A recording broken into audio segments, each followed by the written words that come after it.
गर्मी में ऊपर अमीर, नीचे गरीब सहेली का ब्यूटी पार्लर सफलता। दोपहर को चिलचिलाती धूप मोहल्ले की गलियों को सुखा रही है। रागिनी अपने आलीशान घर की तीसरी मंजिल की छत पर खड़ी है और नीचे निशा के घर की ओर झांक कर कह रही है, निशा, ओ निशा, कितनी देर से आवाज लगा रही हूँ, तुझे सुनाई नहीं दे रहा है क्या?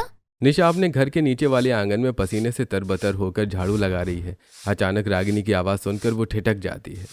हाँ रागिनी, सुनाई दे रहा है बाबा, पर तुझे पता है ना, अगर चाची ने देख लिया मैं काम छोड़कर तुझसे बात कर रही हूँ तो फिर आज मेरी शामत आ जाएगी। अरे तो कम से कम अपना फोन तो उठा, मैं कब से कॉल कर रही हूँ। निशा झाड़ू एक तरफ टिकाती है और पास ही रखे कुछ पुराने से मोबाइल फोन को उठाती है। हाँ बोल, अब फोन उठा लिया है मैंने। क्या आफत आ गई है जो तू ऊपर से चिल्ला रही है? आफत क्या आएगी यार, तू आज कॉलेज क्यों नहीं आई? आज प्रोफेसर ने कितना जरूरी लेक्चर दिया था और तू घर में बैठी झाड़ू मार रही है। यार रागिनी, तुझे तो क्या लगता है कि मैं शौक से घर में बैठी हूँ? आज बहुत सारा काम था घर में। सुबह से चाची ने 1 मिनट की फुर्सत नहीं दी है, उन्होंने कॉलेज जाने से मना कर दिया है। यार निशा, सच कहूँ तो तेरी चाची को किसी दिन मैं बम लगाकर ही उड़ा दूंगी। क्या औरत है वो। एक तो हम दोनों बचपन से दोस्त हैं और उसे ये बात कभी पसंद नहीं आती कि हम मिले जुले। अब तो कॉलेज में भी नहीं जाने देती तुझे। क्या करूँ यार रागिनी, अगर मैं ये सब काम नहीं करूँगी तो सारा बोझ मेरी माँ पर आ जाएगा। वो पहले ही बहुत कमजोर हो चुकी है, मैं उन्हें और तकलीफ नहीं दे सकती। यार तू इतनी फिक्र मत कर। खैर छोड़, तू कल कॉलेज आएगी ना? प्रॉमिस कर मुझसे। हाँ तू चिंता मत कर, मैं कल पक्का कॉलेज आऊंगी। अभी मैं फोन रखती हूँ वरना चाची बाहर आ जाएगी। निशा फोन काट देती है और भारी मन से झाड़ू उठाकर अंदर घर के कमरे की तरफ जाती है, जहां उसकी चाची सविता रसोई के बाहर खड़ी होकर चिल्ला रही है। कोमल, क्या हुआ तुझे? सुनाई नहीं देता क्या? माँ बेटी दोनों हराम का खाना खाने यहाँ बैठी हो क्या? अभी तक मेरे बर्तन नहीं धुले हैं। बस भाभी, मैं धो रही थी, बस थोड़े ही बचे हैं, अभी खत्म कर दूंगी। कोमल रसोई में बर्तन का ढेर साफ कर रही है। निशा रसोई के अंदर जाती है और अपनी माँ की हालत देखकर भावुक हो जाती है। क्या हुआ चाची, आप क्यों चिल्ला रही हो माँ पर? मैं आ गई हूँ ना, मैं कर देती हूँ।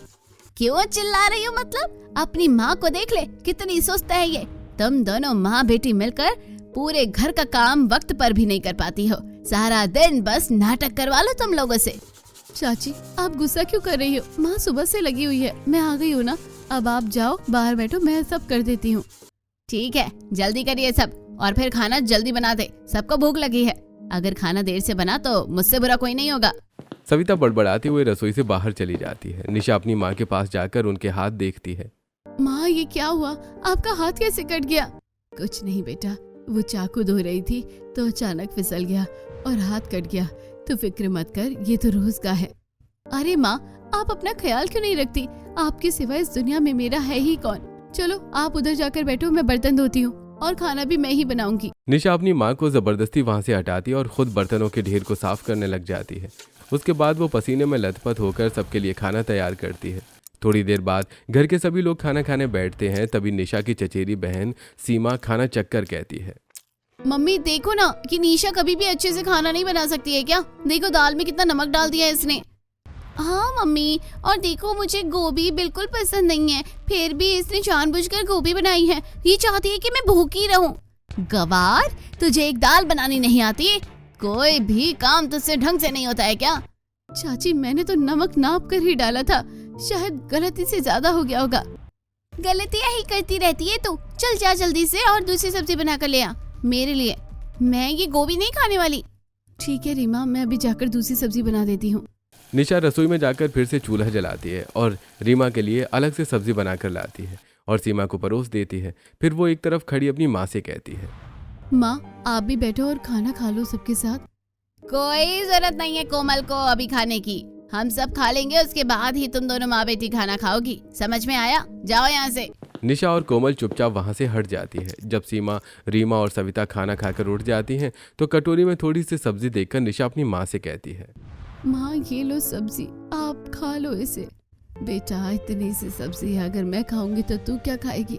माँ तुम फिक्र मत करो, मैं तो अचार से ही रोटी खा लूंगी। तुम खा लो, तुम्हारे पेट में रोटी जाएगी तो मुझे सुकून मिलेगा। माँ तुम हो तो मैं हूँ, तुम नहीं होती तो मेरा क्या होता? बेटा मुझे बहुत दुख है कि तुझे ये सब झेलना पड़ा है। तेरे पिता ने मरते समय ये सोचकर अपना सब कुछ तेरे चाचा को दे दिया कि वो हमें अच्छे से रखेंगे। उन्हें क्या पता था कि हमारे साथ ऐसा सलूक होगा। माँ, हम इसके सिवा कहीं जा भी तो नहीं सकते हैं ना, इसलिए ये सब सोचने का कोई फायदा नहीं है। बेटा, मैं तो बस यही चाहती हूँ कि तेरे लिए कोई अच्छा सा रिश्ता आए और तेरी शादी हो जाए ताकि तू इस नरक से निकल सके। नहीं माँ, मैं तुम्हें इस हालत में छोड़कर कहीं नहीं जाऊंगी। जब तक मैं अपने पैरों पर खड़ी नहीं हो जाती और सब कुछ सेटल नहीं कर लेती, मैं शादी नहीं करूंगी। बातें करते हुए माँ बेटी खाना खा लेती हैं। अगले दिन रागिनी के घर के बाहर एक आम वाला आवाज लगा रहा है। रागिनी अपनी बालकनी से आम वाले को आवाज लगाते हुए देखती है। आम ले लो, आम ताजे और कच्चे आम ले लो, पन्ना बनाने के लिए काम आएंगे, आम ले लो। मम्मी मम्मी देखो ना, बाहर कच्चे आम वाला आया है। चलो ना आम खरीदते हैं और दोपहर में ठंडा ठंडा पन्ना बनाएंगे। अरे बेटा, मेरे घुटनों में बहुत दर्द है, मुझे नीचे उतरने में बड़ी दिक्कत होती है, तू खुद चली जा और ले आ।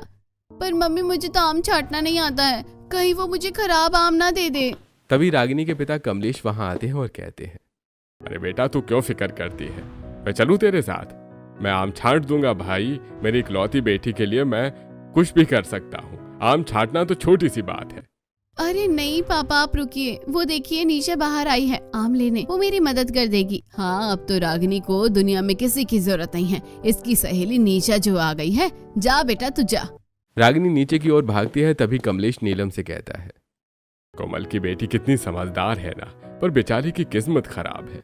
हाँ जी, इन दोनों की दोस्ती कितनी प्यारी है, पर निशा के घर वाले उसे यहाँ आने नहीं देते।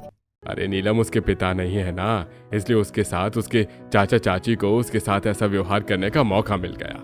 हाँ, सच कहा आपने, जब किसी का बाप दुनिया से चला जाता है तो उसके साथ ऐसा ही होता है। काश हम उनकी कुछ मदद कर सकते, पर हम अमीर हैं और वो गरीब, वो हमसे जलते हैं और हमारी बात कभी नहीं सुनेंगे। इधर रागिनी दौड़ती हुई नीचे आती है और निशा के पास पहुंचती है, जहां आम वाला खड़ा है। निशा उसे देखकर बहुत खुश होते हुए कहती है, अरे रागिनी, तू भी आम लेने आई है? हाँ यार, मम्मी को आम पन्ना पीना है।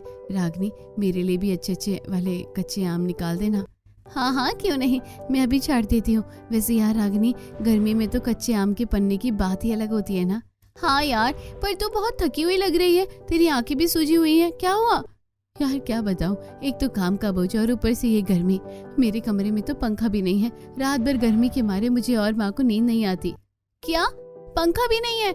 यार तू एक काम करना, तू मेरे घर आ जाया कर दोपहर में, हम दोनों मेरे रूम में एसी चलाकर बैठेंगे और आम पन्ना पियेंगे। यार तुझे पता है ना कि चाची मुझे तेरे घर की सीढ़ियाँ भी नहीं चढ़ने देती, वो मुझे आने नहीं देंगी। तो क्या छोटी बच्ची है जो हर चीज पूछ कर करेगी? तू बस चुपचाप पीछे के दरवाजे से आ जाना, मैं तेरा इंतजार करूंगी। ठीक है बाबा, मैं कोशिश करूंगी। निशा आम लेकर अंदर जाती है। सविता निशा को देखकर चिल्लाते हुए कहती है, ले आई आम, अब खड़ी क्या है, जल्दी जाओ रसोई में सबके लिए आम पन्ना बना कर ले आ। जी चाची, मैं अभी बनाती हूँ। निशा किचन में जाती है और पन्ना बनाकर लाकर सबको सर्व करती है। सब लोग मजे से पन्ना पी रहे होते हैं। तभी निशा हिम्मत जुटाकर बोलती है, चाची आपके कमरे में कूलर है, हॉल में टेबल फैन है और ऊपर पंखा भी है। क्या मैं एक पुराना पंखा अपने कमरे में ले जा सकती हूँ? मुझे और माँ को बहुत गर्मी लगती है, हम रात भर सो नहीं पाते। क्या कहा? पंखा चाहिए तुझे? अपनी औकात देखी है कभी? ये पंखा मेरी बेटियों के लिए है, तेरे लिए नहीं। पर चाची, घर में सिर्फ मेरा ही एक ऐसा कमरा है जहाँ पंखा नहीं है। निशा, तेरी चाची सही कह रही हैं, तो हमारे घर में एक नौकरानी से ज्यादा कुछ नहीं है और नौकरों के कमरों में पंखे नहीं होते। हम तेरे लिए जितना कर रहे हैं उतना ही बहुत है, चुपचाप काम कर। इसे देखो, इसे पंखा चाहिए। यह सुनकर निशा की आंखों में आंसू आ जाते हैं और वो अपने कमरे में चली जाती है। थोड़ी देर बाद कोमल वहां आती है तो निशा अपनी माँ के गले लगकर रोने लगती है। कोमल कहती है, बेटा मत रो, जैसा भाग्य में होता है वैसा काटना पड़ता है। ऐसे कुछ दिन बीत जाते हैं। एक दिन रागिनी निशा को कॉल करती है और कहती है, निशा तू मेरे घर आ जा, तुझे कुछ दिखाना है। हाँ यार देखती हूँ। निशा फोन रखती है। तब कोमल उसे कहती है, क्या हुआ निशा, रागिनी कुछ कह रही थी क्या?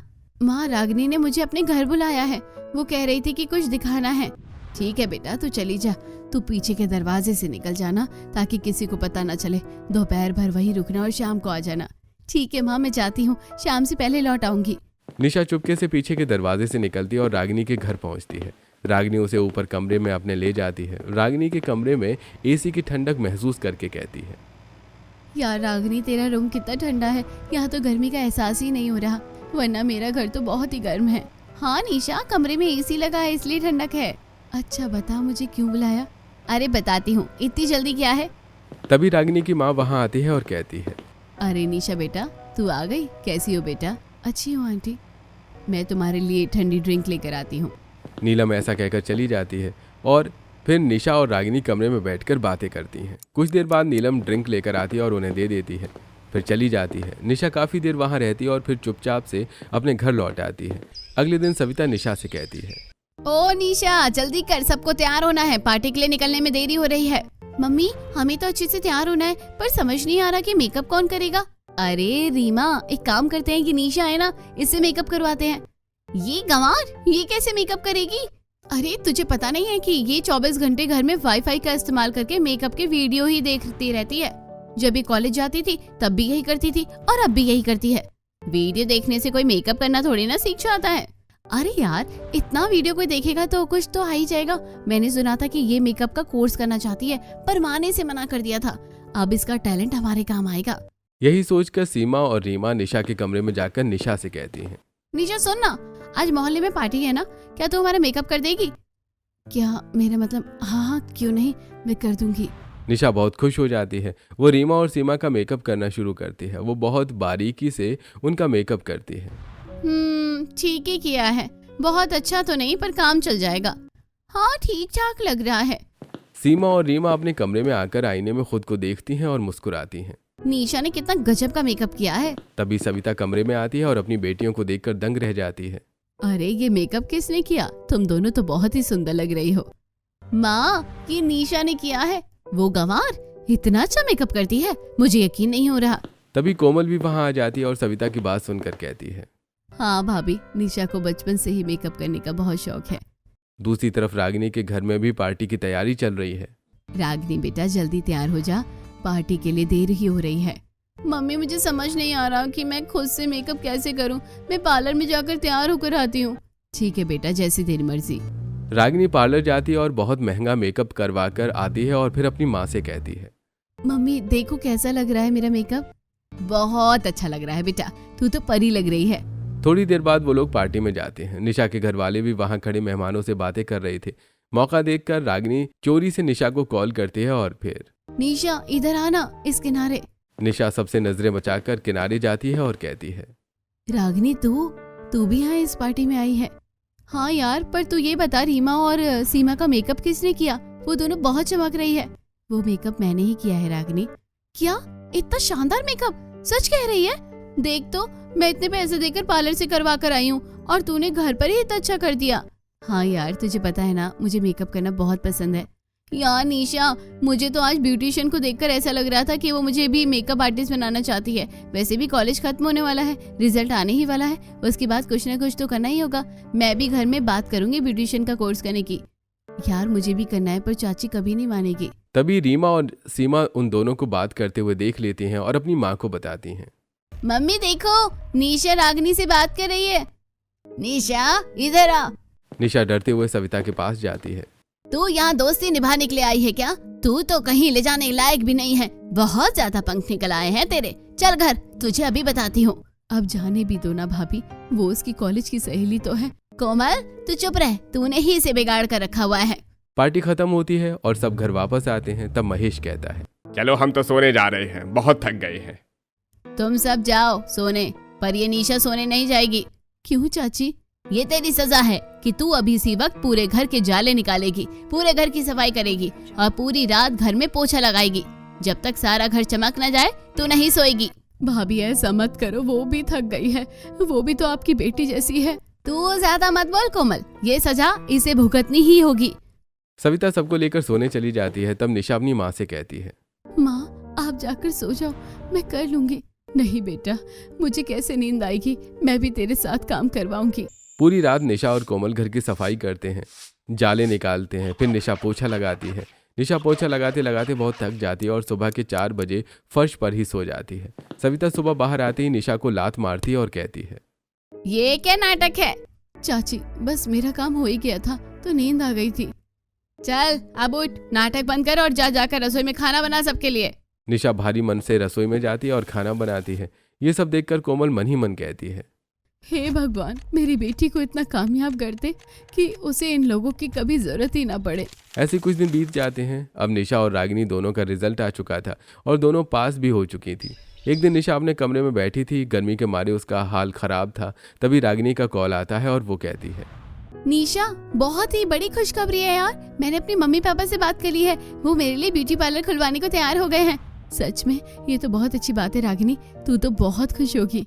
हाँ यार, मैंने फैसला किया है कि मैं अपने घर का जो फर्स्ट फ्लोर वाला खाली पड़ा है ना, वहीं पार्लर डाल रही हूँ। आज शाम को ओपनिंग है, तो जरूर आना। तुझे तो पता है ना रागिनी, मेरे घर वाले मुझे कहीं नहीं आने देंगे। अच्छा ठीक है, तू आ नहीं सकती तो कम से कम अब बाहर निकल कर तो देख सकती है ना। ठीक है, मैं कोशिश करूंगी। शाम को रागिनी के घर के बाहर गुब्बारे लगे हैं और रागिनी ब्यूटी जोन का बोर्ड चमक रहा है। निशा अपने घर के बाहर से छुपकर ये सब देख रही है और बहुत खुश हो रही है। तभी पीछे से सविता आवाज देती है, निशा, यहाँ बाहर खड़ी क्या कर रही है? अंदर आ और ये कपड़े प्रेस कर। आ रही हूँ चाची, बस देख रही थी कि बाहर कितनी रौनक है। दूसरों की रौनक देखकर जलना छोड़ और काम पर ध्यान दे।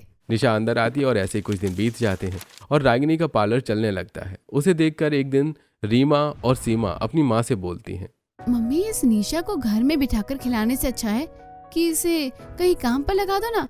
काम पर? ये गंवार क्या काम करेगी? मम्मी, आपने देखा नहीं इसने हमारा मेकअप कितना अच्छा किया था? क्यों ना इसे किसी पार्लर में नौकरी करवा दे, जो पैसे आएंगे वो आप रख लेना।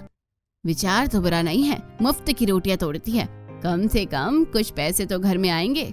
सविता निशा को बुलाती है और कहती है, सुन निशा, कल से तू पास वाली गली के शर्मा पार्लर में काम करने जाएगी। वहाँ जो भी काम मिले, चाहे झाड़ू मारना या बाल काटना, तुझे करना ही होगा। और याद रख, तेरी पगार मेरे हाथ में आएगी। पर चाची, मुझे तो अभी बहुत कुछ सीखना है। वहाँ काम करेगी तो अपने आप सीख जाएगी, ज्यादा बहस मत कर। अगले कुछ महीने निशा शर्मा पार्लर में कड़ी मेहनत करती है। वो वहाँ थ्रेडिंग, फेशियल और हेयर स्टाइलिंग में माहिर हो जाती है। हर महीने उसकी पगार सविता ले लेती है, लेकिन निशा खुश है कि वो कम से कम काम सीख रही है। एक रात निशा अपनी माँ से कहती है, माँ, आज मैंने एक दुल्हन का मेकअप किया और पार्लर वाली आंटी ने मेरी बहुत तारीफ की। बेटा, तेरी मेहनत एक दिन जरूर रंग लाएगी, तू बस अपना हुनर निखारती रहे।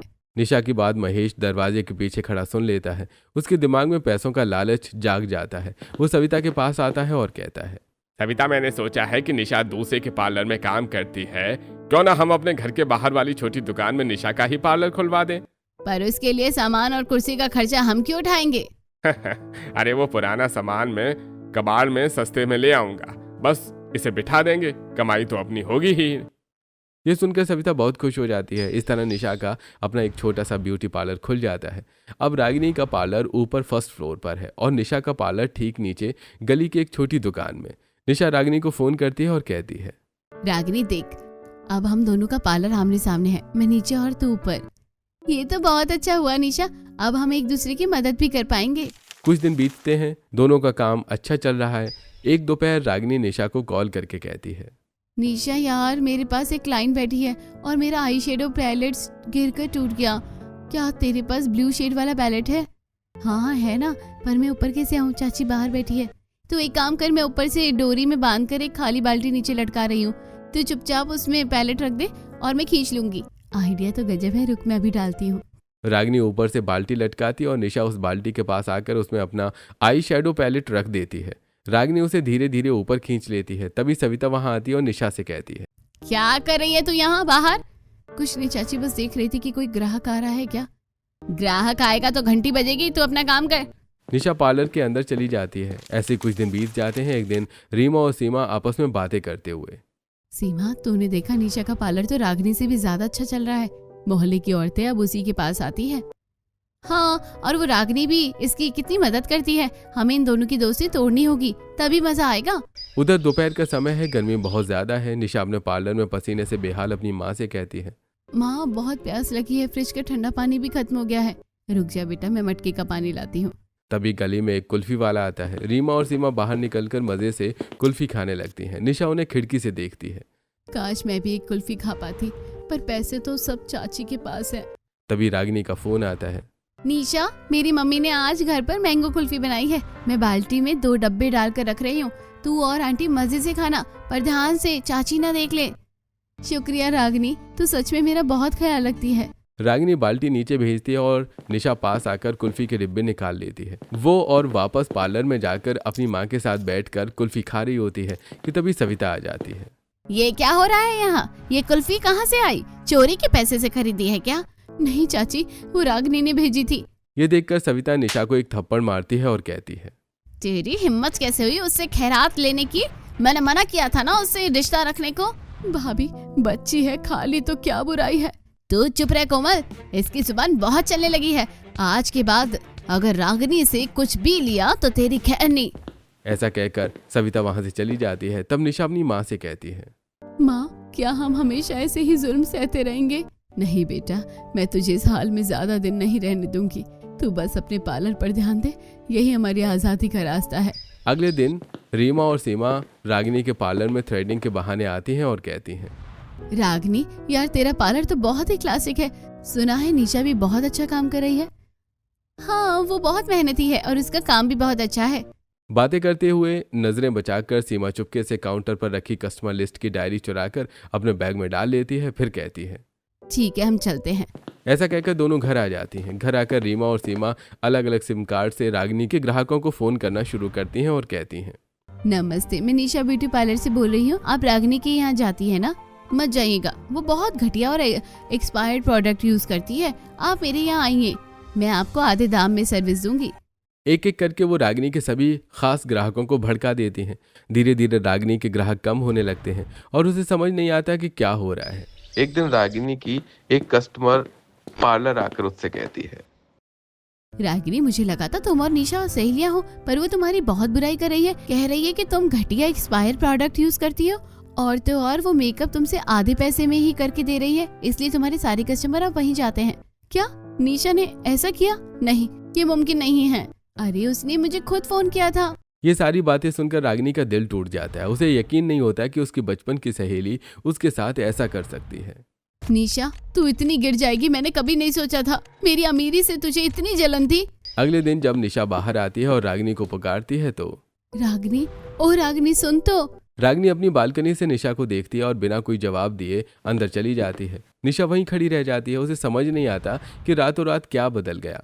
ऐसे कुछ दिन बीत जाते हैं। एक दिन निशा अपनी माँ से कहती है, माँ, मुझे समझ नहीं आता कि रागिनी को मुझसे इतनी नफरत क्यों हो गई है। मैंने तो कभी उसका बुरा नहीं चाहा था। बेटा, सुना है उसका पार्लर बिल्कुल नहीं चल रहा, शायद इसलिए वो किसी से बात नहीं कर रही हो। हाँ माँ, उसके पार्लर बंद होने का अफसोस मुझे भी है। अगर वो मुझसे बात करती तो शायद कोई रास्ता निकल सकता। बेटा, कभी कभी हालात ऐसे हो जाते हैं कि इंसान सच देख ही नहीं पाता। तू हिम्मत मत हार, भगवान सब देख रहा है। आज नहीं तो कल वो तुझसे बात जरूर करेगी और अब तू उसकी मदद कर देना। ऐसे कुछ दिन बीत जाते हैं। एक दिन रागिनी रात को बिस्तर पर लेटी मोबाइल चला रही होती है। तभी उसकी नज़र इंस्टाग्राम पर एक पेज पर पड़ती है, पार्लर गुरु। वो उस पेज को फॉलो करती है और अपने आप से कहती है, ये पार्लर गुरु ने तो अपने पेज पर कितने अच्छे अच्छे पार्लर से रिलेटेड टिप्स डाल रखे हैं और साथ में लिख रखा है कि मुझसे फ्री में टिप्स लेकर अपने पार्लर को बेहतर बनाएं। क्यों ना मैं भी इससे पार्लर के कुछ नए टिप्स लूं, शायद मेरा भी बंद पार्लर चल पड़े। यही सोचकर रागिनी पार्लर गुरु को मैसेज टाइप करके अपनी सारी समस्या बताती है। पार्लर गुरु रागिनी को नए नए टिप्स देती है। रागिनी, आप अपने ग्राहकों को कॉम्प्लीमेंट्री थ्रेडिंग का ऑफर दीजिए और जो दुल्हन का मेकअप कराए उसे एक हेयर स्टाइल फ्री दीजिए। त्योहार आ रहे हैं तो कुछ खास डिस्काउंट कूपन बनवाइए। रागिनी इन टिप्स पर काम करना शुरू करती है और धीरे धीरे उसके पार्लर में रौनक वापस आने लगती है। अब रागिनी रोज पार्लर गुरु से नए नए टिप्स लेती और उसे अप्लाई करती। इस तरह उसका पार्लर चल पड़ता है। नए ग्राहकों के साथ साथ पुराने ग्राहक भी लौटने लगते हैं। रागिनी बहुत खुश है और उस पार्लर गुरु का शुक्रिया अदा करना चाहती है। एक दिन वो पार्लर गुरु के लिए मैसेज टाइप करती है, गुरुजी, आपने मेरी दुनिया बदल दी। मेरा पार्लर फिर से चलने लगा। मैं आपसे एक बार मिलकर आपका धन्यवाद करना चाहती हूँ। क्या हम कल दोपहर 3 बजे सिटी कॉफी हाउस में मिल सकते हैं? ठीक है, मैं कल वहीं आऊंगी। मैसेज पढ़कर रागिनी बहुत खुश हो जाती है। अगले दिन रागिनी बहुत सज धज कर कॉफी हाउस पहुंचती है और बेसब्री से पार्लर गुरु का इंतजार करने लगती है। तभी वो देखती है कि निशा वहां आकर खड़ी होती है। उसे देखकर रागिनी का पारा चढ़ जाता है और वो कहती है, तुम यहाँ क्या कर रही हो? क्या यहाँ भी तुम मेरा पीछा करने आई हो क्या? क्या मेरा पार्लर फिर से चलने लगा है? ये देखकर तुम्हें चैन नहीं मिल रहा? यहाँ से चली जाओ, मैं किसी बहुत खास इंसान का इंतजार कर रही हूँ। ऐसा कहकर रागिनी अपने फोन पर पार्लर गुरु को मैसेज करती है। तब निशा कहती है, रागिनी, मैं ही हूँ वो पार्लर गुरु जिससे तुम मिलना चाहती थी। तुम पार्लर गुरु हो। झूठ बोलना बंद करो निशा। तुमने तो मुझे बर्बाद करने की कोई कसर नहीं छोड़ी थी। मेरे ग्राहकों को फोन करके मेरे खिलाफ भड़काया, फिर भी तुम मेरी मदद क्यों करोगी? रागिनी, यही तुम्हारी सबसे बड़ी गलतफहमी है। मैंने कभी किसी को फोन नहीं किया। मुझे तो ये भी नहीं पता था कि तुम मुझसे अचानक नाराज क्यों हो गई।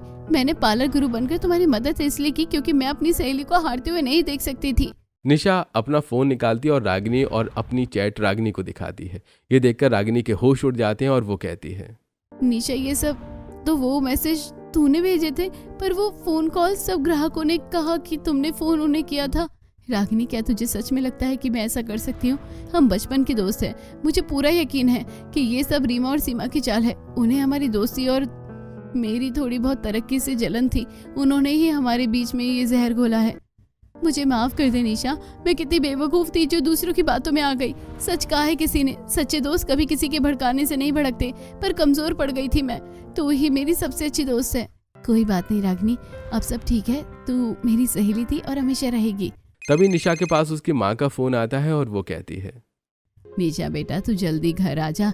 मेरी तबीयत बहुत खराब लग रही है और तेरी चाची मुझसे काम करवाई जा रही है। माँ, आप घबराओ मत, मैं आ रही हूँ। निशा फोन रखकर रागिनी को सारी बातें बताती है। ये सुनकर रागिनी कहती है, अब बहुत हो गया निशा, अब और जुल्म नहीं सहा जाएगा। चल मेरे साथ। दोनों भागते हुए घर पहुंचती हैं। सविता कोमल को चिल्ला रही है, बहुत पंख निकल आए हैं तुम दोनों माँ बेटी के। आजकल घर का सारा काम समय पर नहीं होता है। अरे जब तेरी बेटी पार्लर चला रही है तो तुझे तो घर का सारा काम करना ही होगा ना। ये बुखार का बहाना मुझसे मत बना। चल जा और जाकर हमारे लिए नाश्ता बना कर ले आ। सविता जैसे ही कोमल को धक्का देने के लिए हाथ उठाती है, रागिनी पीछे से आकर उसका हाथ कसकर पकड़ लेती है। तेरी ये हिम्मत रागिनी कि तू मेरे घर में आकर मेरा ही हाथ पकड़ेगी। बस बहुत हुआ चाची, आपने निशा और आंटी को नौकरानी समझ के रखा है। ये घर जितना आपका है उतना ही निशा का भी है, पर अब और नहीं। निशा, तू अभी अपना और आंटी का सारा सामान पैक कर। तू मेरे साथ चलेगी। ये कहाँ जाएगी? इसका तो अपना कोई ठिकाना नहीं है। भीख मांगेगी सड़कों पर। ठिकाना मैं दूंगी। मेरे घर का ग्राउंड फ्लोर खाली पड़ा है। निशा और आंटी वहीं रहेंगी और हम दोनों मिलकर अपना बिजनेस और बढ़ा लेंगे। रागिनी के कहने पर निशा और कोमल अपना सामान समेटती हैं और उस नफरत भरे घर को हमेशा के लिए छोड़ देती हैं और रागिनी के साथ उसके घर पहुंचती हैं। रागिनी के माता पिता सारी बातें सुनकर उनका गर्मजोशी से स्वागत करते हैं। कोमल बहन, आप फिक्र मत कीजिए, आप अब हमारे परिवार का हिस्सा है। अब निशा और रागिनी एक ही घर में रहती हैं। निशा नीचे का घर और पार्लर और ऊपर रागिनी का, दोनों मिलकर सहेली ब्यूटी हब नाम से एक नया और बड़ा पार्लर शुरू करती हैं। पूरे शहर में उनकी दोस्ती और हुनर के चर्चे होने लगते हैं। कुछ समय बाद एक शाम कोमल बालकनी में खड़ी होकर नीचे और ऊपर के पार्लर की रौनक देखकर निशा और रागिनी से कहती है, निशा बेटा, रागिनी बेटा, आखिर वो बात सच साबित हुई कि गर्मी में ऊपर अमीर और नीचे गरीब सहेली का ब्यूटी पार्लर सचमुच सफल हो गया। देखो आज तुम दोनों कहाँ पहुँच गई हो। माँ, अब तो गर्मी की बात ही कहाँ रह गई है। अब तो हमारे पूरे घर और पार्लर में एसी लग गए हैं। अब हमें पसीने में भीगकर झाड़ू नहीं मारनी पड़ती। और सबसे बड़ी बात माँ, अब हमारे रिश्तों में वो नफरत की गर्मी नहीं बल्कि प्यार और भरोसे की ठंडक है। कोमल ये सुनकर हंसने लगती है। दूर खिड़की से रीमा, सीमा और सविता जल भुनकर उन्हें देख रही हैं, लेकिन अब वो कुछ भी बिगाड़ने की हालत में नहीं है। मेहनत और सच्ची दोस्ती की जीत हो चुकी है।